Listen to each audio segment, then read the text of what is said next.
Well, welcome back. Been a hot minute. Trying to keep this brief. Talk about the state of the program. Man, I did not think I'd be making this type of video after last season 13-1. Well, they're 0-3.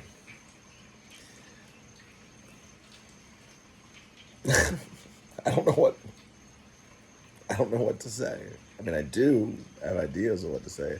I have concepts of a plan of what to say. But dear God, coming off last season, I was on the same porch, had 13 victory cigars on this porch. Obviously, the season ended not the way we wanted to, with a college football playoff snub and, a glorified exhibition in the Orange Bowl. But man, coming into this season, any reasonable fan could assume that they take a step back. They lost a lot of star power. But, they had also hit the portal again. Maybe didn't get enough star power, we thought. We're talking about before the season started. It's clear now they haven't. But we thought, okay, they've got enough to fill some holes. The defensive line should be a strength. The offensive line, we were told, should be a strength. DJU, if he's just like himself, which is like okay, average, rely on the running game, should be fine. Maybe win 8, 9, 10 games. 10 probably the ceiling. Maybe if injuries occur at some key spots, 7-5. Just a down year. But no one could have predicted this. And obviously, being 0-3 is concerning. I mean, the season's toast. It was toast after 0-2 when your first 2 games were conference losses. But now you're thinking about the future. And it's not looking as bright as it once was. Not just because of the 0-3, but the recruiting, which was doing very well, at least relative to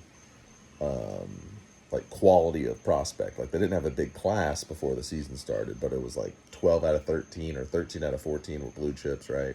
You figure they fill in the class and get up to like 20, and they'll probably be around top 10. Now,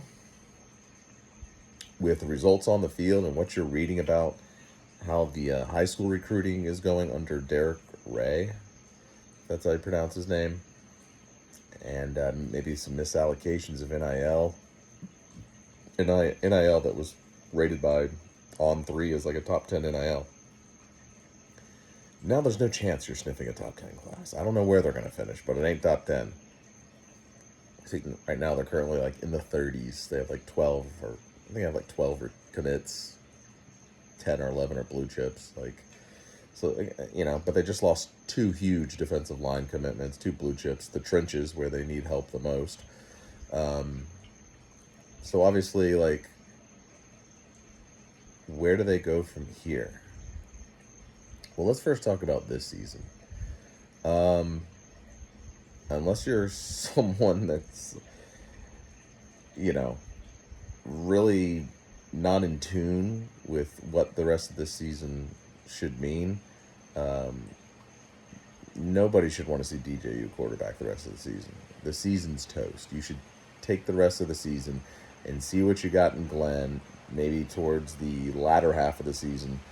Maybe even give Kromenhoff, true freshman, some reps. But DJU shouldn't start another game. There's no point. Literally none, right? Beyond there, what have we seen? Well, the first 2 games, we hardly saw anything good on either side of the ball. The defensive line that was lauded was getting run through over and over again.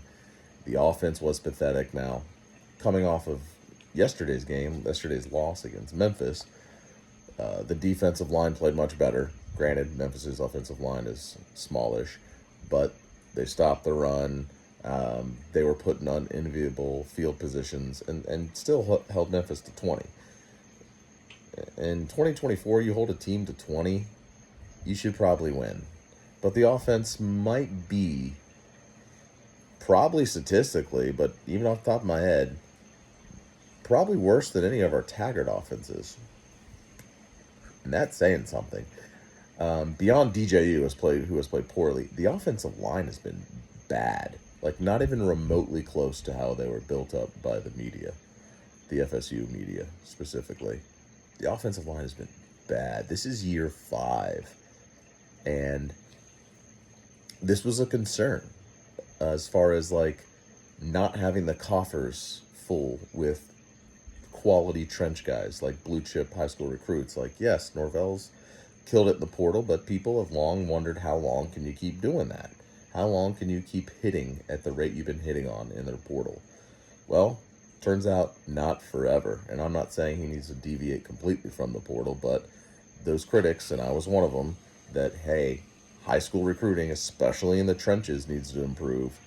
Now it's come back to bite you in the ass, right? We'll see how the defensive line goes the rest of the year. They showed signs of turning around, and I do think they'll probably wind up being solid. But the offensive line looks like an absolute mess.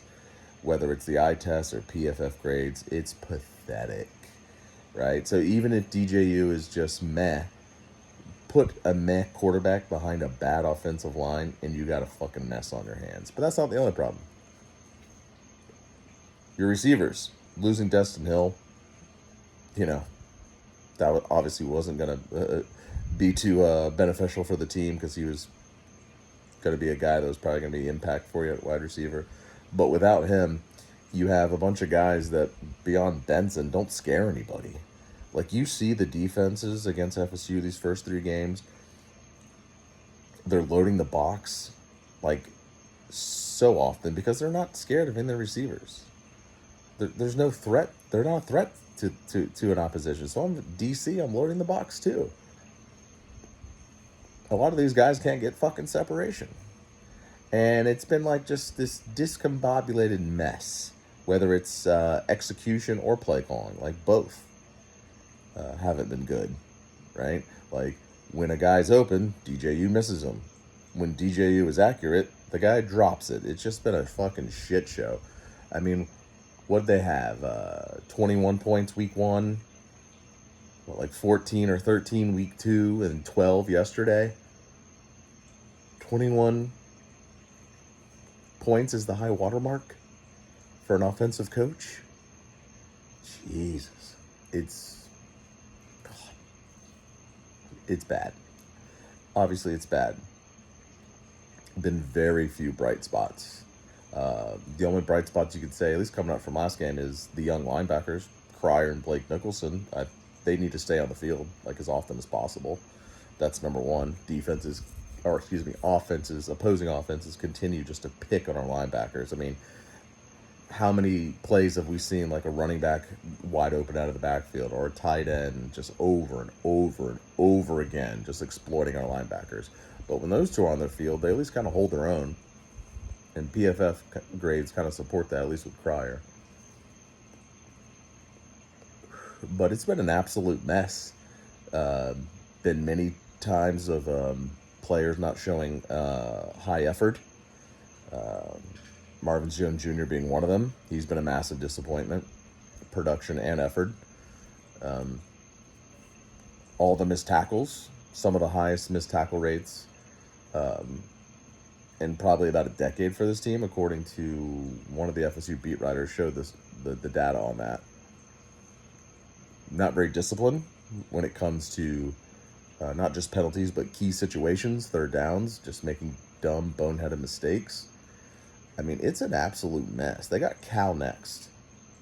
And looking at the schedule and how they're playing, and how the offensive line has been so bad, there's not a whole lot of wins left on the schedule. I don't know how they're going to get them. At this point, the goal should be make a bowl game. That's where they're at. 9 games remaining. They got to win 6 of them. You can go ahead and mark Notre Dame and Miami for sure losses. Clemson, probably a loss. UF, maybe a coin toss. But nothing's guaranteed at this point. Like, I had this team maybe like 9-3, right in that ballpark, 10-2 at most. And yeah, they're not even going to sniff that. But, now the program's at a point where, like, all right, it's time to go youth. not just DJ, but other young players need to get in. You need to be playing for 2025. And I don't know how they're going to do it, but they need to sort out the high school recruiting and the NIL, because right now something is amiss. The Derek Ray hire, whatever is going on, is completely amiss. And by the way, I'm not asking to fire Mike. He should 100% get criticized. This is year 5. Even in a step back year, which this year was going to be, your goal shouldn't be make a bowl in year 5. It's bad. But he's not going anywhere, right? Just got extended, has like a $65 million buyout. He's not fucking going anywhere. But it's just a little, depressing is probably too strong a word, because it is just sports. But if you're a big fan, it might, feels depressing, because like, we got to enjoy 2 good seasons, and now we're back in the shitter again. 10 wins in 2022, 13 wins last year. It was great, especially last year. It was so much fun, except for the ending. And now we're back to sucking. It's like you can't even hate watch Florida and their dumpster fire. Their coach probably won't make it he might make it to the Georgia game, maybe, but he'll probably be fired right after. That seems to be their MO. After Georgia, they fire. We can't even enjoy them sucking. And, it's at the point where, like, can Mike turn this around a second time? Like, when he was hired, he had to turn around a mess from the previous 2 coaches. Jimbo's last year, letting everything tank and slide on his way out the door. Taggart, exasperating that and compounding the problem and making the roster and everything else even worse. And, he turned that around. Like, the first 2 years stunk, but you understood it, right? He's building. But can he turn around a second time? I mean, I would say the odds are probably lower. The first turnaround is tough, but a second turnaround, it feels like the odds are pretty slim here. It's pretty concerning. And the most frustrating thing, probably, is if you're a reasonable fan, like even as the team started winning games in 2022 and 2023, you were still saying Mike needs to make some staff changes. This team, it's winning now, and it's still not recruiting at the level it should. Like, coming off a 10-win season, they should have been pushing for a top 10 class. Coming off last year's 13-win season, right now, they should be falling ass backwards into a top 10 class. And that's just not even remotely happening. So the leverage you had with winning and potentially having the pick of the litter of coaches, that's seemingly gone now, unless you want to overpay the market for some assistance. But honestly, let's be real. When it comes to coaches, like, Surtain's safe. I would say the running backs coach, Yak, is safe based on who is recruiting and the production we've got at a running back. Dugan's maybe you'd throw in the safe, because although the receivers right now aren't good, there's a huge crop of young guys coming up that I'd like to see next year.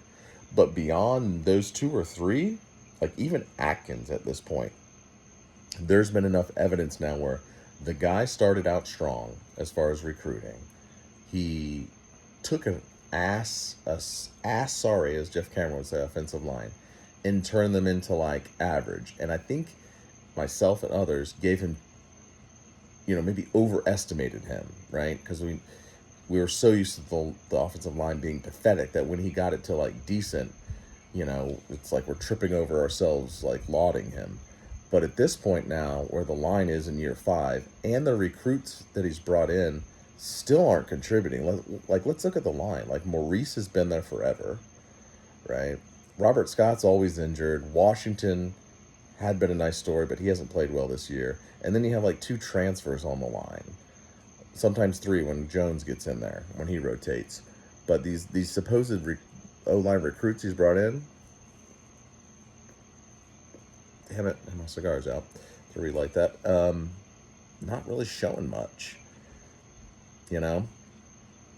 So massive changes need to come. And it's a shame because, again, he could have made some staff changes the last couple years. He had an opportunity. He had leverage to get rid of Randy and get a legit guy that can recruit linebackers. Papuchis, yeah, he's gotten some DNs from the portal, and he's gotten some production at that position with 2 first-rounders, but in high school, nothing. Like, you can't sell 2 first-round picks at that position, and you've lost Hilson, the what, 5-star defensive end, or whatever he was, he's gone. You can't sell that position with 2 first-round picks. Like, massive. Now, do I expect Mike to do this in season? No. And honestly, that rarely happens with any coach. But if we wake up in like December, January, and the majority of this staff is still here, and there's not massive overhaul, and not just on field, but even off field coach with like high school recruiting coordinator and all that stuff, it's going to feel like Mike's just playing out the string for the rest of his contract. And a second turnaround seems very unlikely.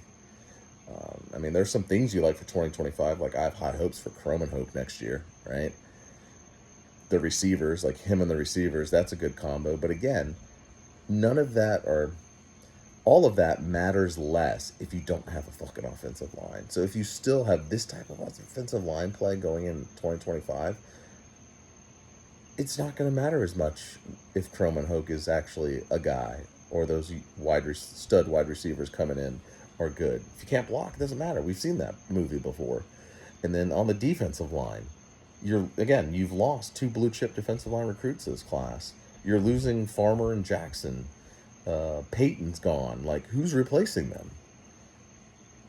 You know, it's like year 5.